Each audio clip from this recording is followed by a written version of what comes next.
intentar explicar cuáles son esas decisiones políticas, por qué se podrían haber tomado otras, es un poco, y por qué se podrían haber tomado otras, es un poco la intención que yo tenía hasta ahora.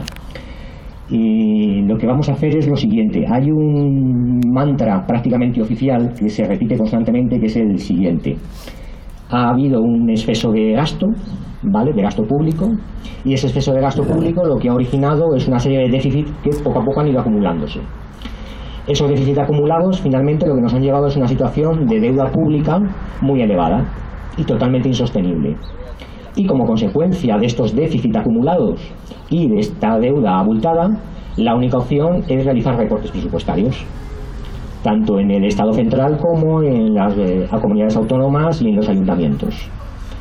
Bien, este mantra oficial, este encadenamiento lógico, es un poco lo que vamos a examinar durante la siguiente media hora para ver las falacias y las tergiversaciones que presentan.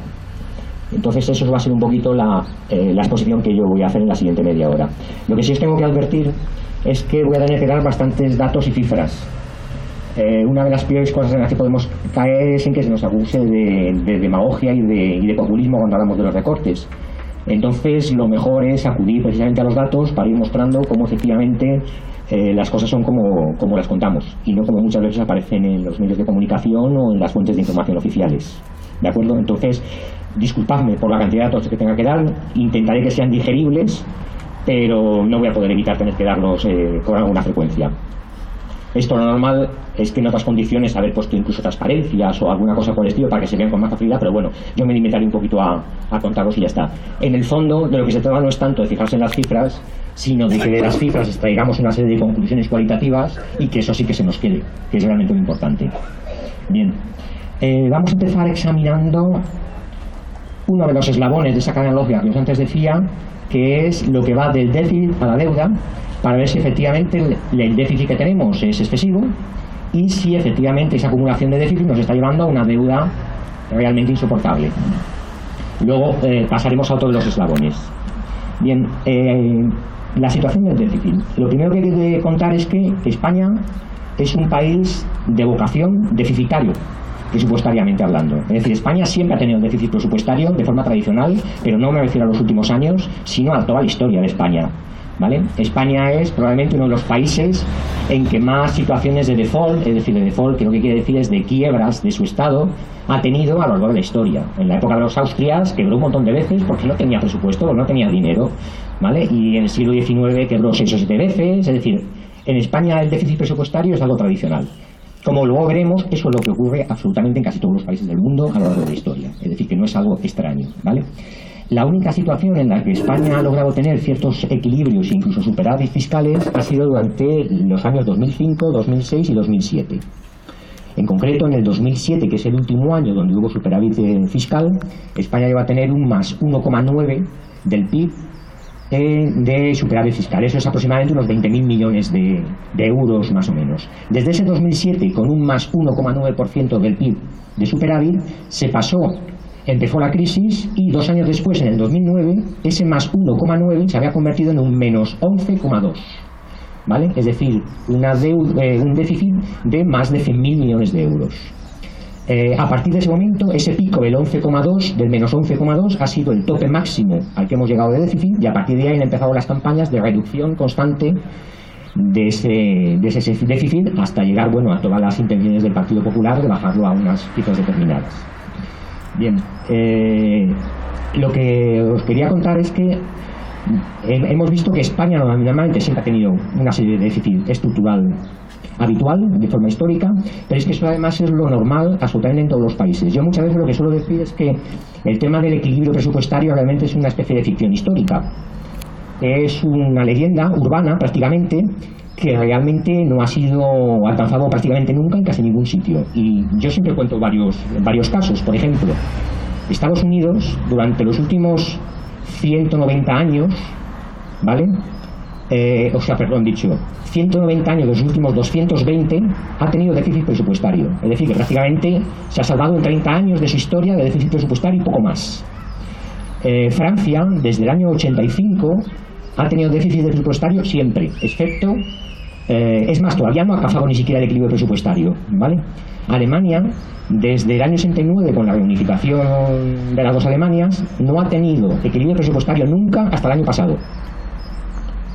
Y así podríamos seguir mencionando uno y otro casos, ¿vale? Para mostrar cómo la situación de déficit presupuestaria es una situación totalmente normal. Otra cuestión son los niveles a los que se llega en ese déficit, pero el déficit estructural en los presupuestos es algo habitual, ¿vale? Os he comentado que en el año 2009 España llegó a ese menos 11,2, que fue el tope máximo de déficit.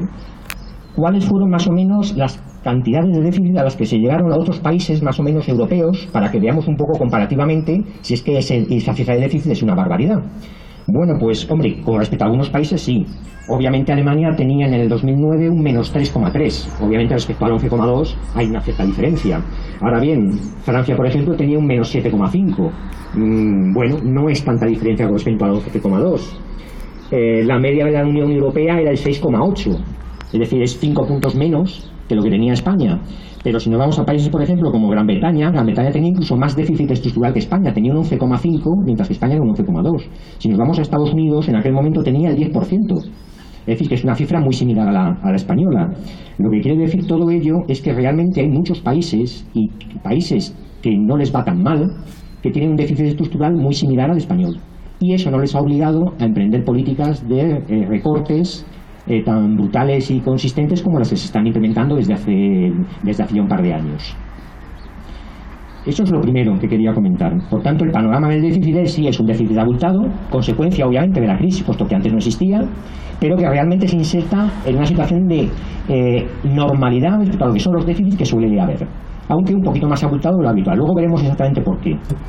Bien, ahora, estos déficits que se han acumulado desde el 2007 al 2009 están originándonos una situación de deuda inasumible, porque realmente ese es el encadenamiento lógico que están utilizando todos los gobiernos y sobre todo el español en este caso, ¿vale? Pues vamos a ver los datos si queréis. Fijaros, hay un organismo de la Comisión Europea, que es el Instituto de Estudios Económicos, que hace una serie de previsiones de deuda pública para todos los países de la Unión Europea. Las cifras son las siguientes. Para la finalización del año 2012, este instituto prevé que España tenga el 73,8% de deuda pública. Vamos, del PIB respecto al PIB de deuda pública, ¿vale? 73,8. Quedaros con la cifra. La previsión de Italia es el 120%. La previsión para Irlanda es el 117%. La previsión para Portugal es el 111%. La previsión para Bélgica es el 99%.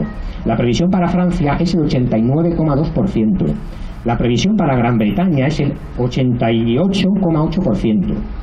La previsión para Alemania incluso es el 81,2%. Es decir, todos ellos superan claramente los índices de deuda pública que tiene el Estado español.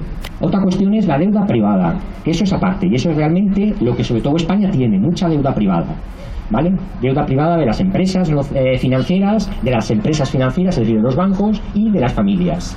Pero la deuda pública está en unos niveles muy inferiores al del resto de Europa. Y ya no hablemos nada, por ejemplo, de casos como el de Estados Unidos. Estados Unidos, en agosto del año pasado, sobrepasó el 100% de su PIB respecto a deuda pública. Ahora está en torno al cerca del 110%. Y no hay unas previsiones de que van a reducirlo de forma brutal. ¿Por qué? Porque no es ningún problema, realmente. Entonces, por tanto, ¿qué es lo que vemos con ello? Pues de momento parece ser que el déficit no está ocasionando que tengamos unos niveles de deuda pública abultados ni abismales. Pero es que además, no solo es que no tengamos una cantidad de deuda pública grande, sino que es que además lo que pagamos por los intereses de la deuda pública es totalmente sostenible. Y es totalmente sostenible por la sencilla razón. Ahora mismo estamos pagando un tipo medio de interés de la deuda pública que está en torno entre el 4 y el 5% aproximadamente del PIB, ¿vale?